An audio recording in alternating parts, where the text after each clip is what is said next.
கர்த்தருடைய பிள்ளைகள், தேவனுக்குள்ளே வந்தவர்கள் தொடர்ந்து தேவனிடத்திலே வளரணும். தேவனோடு நமக்கு இருக்கிற அந்த நட்புறவிலே நாம் இன்னும் அதிகமாக உறுதிப்பட்டு வளரணும். அதுக்கு நம்ம என்ன செய்யணும் என்றால், கர்த்தருடைய வேதத்துல பல ஆலோசனைகள் சொல்லப்பட்டிருக்கிறது. அதுல குறிப்பா ஒன்று வேத தியானம்.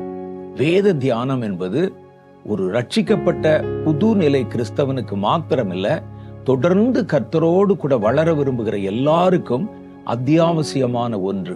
அதிலும் புதுசா நீங்க இயேசுவை ஏற்றுக்கொண்டால் உடனே நீங்கள் வேதத்தை வாசிக்க துவங்கிவிட வேண்டும். வேத தியானம் என்பது ரொம்ப முக்கியமானது. ஏன் அப்படின்னு கேட்டா, இந்த வேத வசன வார்த்தைகள் தான் நம்மை கர்த்தரோடு இணைப்பது மாத்திரமல்ல, கர்த்தருக்குள்ளே நிலை நிற்கவும் கர்த்தருடைய ஆசீர்வாதங்களை பெற்றுக்கொள்ளவும் நம்மை அது தகுதிப்படுத்துகிறது. சங்கீத புஸ்தகம் 1 அதிகாரம் 1, 2, 3 ஆகிய வசனங்களில் வேத தியானத்தினுடைய முக்கியத்துவம் நமக்கு சொல்லப்பட்டிருக்கிறது. அந்த வசனத்தை நான் உங்களுக்காக வாசிக்கிறேன் பாருங்க. துன்மார்க்கருடைய ஆலோசனையில் நடவாமலும் பாவிகளுடைய வழியிலே நில்லாமலும் பரியாசக்காரர் உட்காரும் இடத்தில் உட்காராமலும் கர்த்தருடைய வேதத்தில் பிரியமாயிருந்து இரவும் பகலும் அவருடைய வேதத்தில் தியானமாயிருக்கிற மனுஷன் பாக்கியவான். அவன் நீர்கால்களின் ஓரமாய் நடப்பட்டு தன் காலத்தில் தன் கனியை தந்து இலை உதிராதிருக்கிற மரத்தை போல் இருப்பான். அடுத்த வார்த்தை தான் ரொம்ப முக்கியம். அவன் செய்வதெல்லாம் வாய்க்கும் என்று எழுதப்பட்டிருக்கிறது. அப்ப இந்த வசனம் கர்த்தருக்குள்ளே புதிதாக பிறந்தவர்கள், கர்த்தரை புதுசா அறிந்து கொண்டவர்கள் அடுத்து என்ன செய்யணும் என்பதை படிப்படியாக நமக்கு சொல்லிக் கொடுக்கிறது. ஒன்று, துன்மார்க்கர்களுடைய ஆலோசனையில நடவாமல். நம்ம இதுக்கு முன்னால இயேசுவை அறியாமல் இருந்த போது, இயேசு உங்களுடைய வாழ்க்கையிலே தன்னை இணைத்துக் கொள்வதற்கு முன்னால உங்களுடைய நட்பு வட்டாரம் அல்லது உங்களோட கூட இருக்கிற பல தொடர்புகள் தேவனை அறியாதவர்களாகவே இருந்திருப்பாங்க. அதுல கொஞ்சம் பேர் நல்லவங்களும் இருக்கலாம், பல பேர் துன்மார்க்கரும் இருக்கலாம்.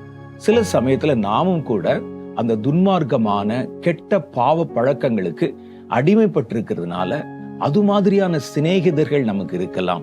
ரட்சிக்கப்பட்ட பிறகு நாம் அப்படிப்பட்ட சகல தொடர்புகளையும் துண்டித்து விட வேண்டும். வேதம் சொல்லுது, நீங்க முதல்ல செய்ய வேண்டிய காரியம் துன்மார்க்கர்களுடைய சகல தொடர்புகளையும் முதல்ல நீங்க கட் பண்ணிடணும். 2வது, பாவிகள் வழியிலே நில்லாமலும், பாவம் செய்யறவங்களோட பாவ வழியிலே நீங்களும் போய் நிக்காமலும். அப்புறம் ஏளனம் பண்ணுகிற இந்த பரியாசக்காரர். பரியாசம் என்பது அது ஒரு பொல்லாத ஆவியினுடைய அடையாளம். அந்த பரியாச ஆவி வந்துச்சுன்னா சும்மா நம்ம கிண்டலுக்கும் கேலிக்கும் ஒரு வேடிக்கைக்கும் பேசுவது வேற. இந்த பரியாசம் என்பது வித்தியாசமானது. ரொம்ப சர்க்காஸ்டிக் என்று சொல்லுவார்கள். ஒருவரை ஒரு மாதிரி வெவ்வேறு விதமான அர்த்தங்கள்ல ஒருவருடைய மனம் புண்படுகிற மாதிரி கேலியும் கிண்டலும் செய்வது. இந்த பரியாசக்காரர் கடைசி நாட்கள்ல ஊழியர்கள்ல கூட நிறைய எழும்புவாங்க. அவங்க பேசுற வார்த்தைகளை பார்த்தாலே ஒரு கிண்டல், ஒரு கேலி.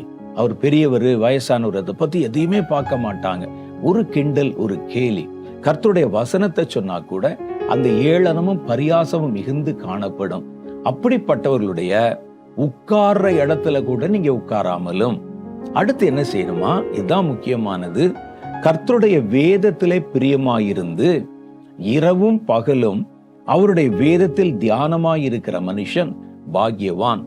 அவனுக்கு என்ன நடக்குமா? அவன் நீர்கால்களின் ஓரத்துல, ஒரு தண்ணி ஓடுற ஓரத்துல நடப்பட்ட ஒரு மரம், அதோடைய வேருக்கு எப்பொழுதும் தண்ணீர் வந்து கொண்டே இருக்கும்.